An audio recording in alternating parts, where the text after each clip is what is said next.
রাজনীতির লড়াই কিংবা উন্নয়ন এ রাজ্যে সবাইতেই মডেল মুখ্যমন্ত্রী মমতা বন্দ্যোপাধ্যায়। আন্তর্জাতিক নারী দিবসে বিশেষ কর্মসূচি পালন করে ফের সেই বার্তায় তুলে ধরল রাজ্যের শাসক দলের মহিলা সংগঠন। শনিবার বিকেলে রবীন্দ্র সদন থেকে ডরিনা ক্রসিং পর্যন্ত মিছিলে নতুন স্লোগানও শোনা গেল। নারী দিবসের 50 বছরে দিদি বাংলার ঘরে ঘরে স্লোগানটি বেঁধে দিয়েছেন খোদ মমতা বন্দ্যোপাধ্যায়। 26-এর ভোটের আগে নারী শক্তিকে আরো জাগ্রত করে তোলার বার্তা দিল মহিলা তৃণমূলের এই কর্মসূচি। প্রতি বছর নারী দিবসে কোনো না কোনো কর্মসূচি পালন করে থাকে মহিলা তৃণমূল। তার পরিকল্পনা করে দেন দলনেত্রী। এবছরও তা ব্যতিক্রম হলো না। থিম থেকে স্লোগান সবই ঠিক করে দিলেন মমতা বন্দ্যোপাধ্যায়। লড়াই উন্নয়নের মমতাই মডেলকে থিম করে নারী দিবসে মহিলা তৃণমূলের নতুন স্লোগান, নারী দিবসের 50 বছরে দিদি বাংলার ঘরে ঘরে। আসলে দেশের রাজনৈতিক ক্ষেত্রে নারী ক্ষমতায়নে এগিয়ে বাংলা, এ বিষয়ে সন্দেহ নেই।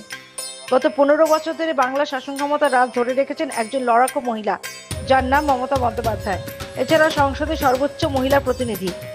নাগরিক পরিষেবার ক্ষেত্রে নারীদের অগ্রাধিকার, নারী শিক্ষা বিস্তারে কন্যাশ্রী প্রকল্প থেকে গৃহবধূদের জন্য লক্ষ্মীর ভাণ্ডার। মমতার মস্তিষ্ক প্রসূত সবকটি প্রকল্পই অসামান্য সাফল্য লাভ করেছে।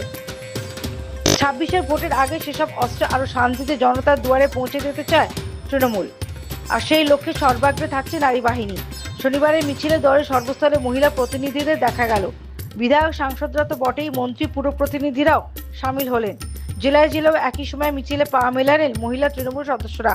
লক্ষ্য একটাই, নারীদের উন্নয়নের লক্ষ্যে মমতা বন্দ্যোপাধ্যায় যাবতীয় সংগ্রাম এবং তার সাফল্যকে তুলে ধরা সমাজের সাধারণ মহিলা মহলে। Bureau report, United India news.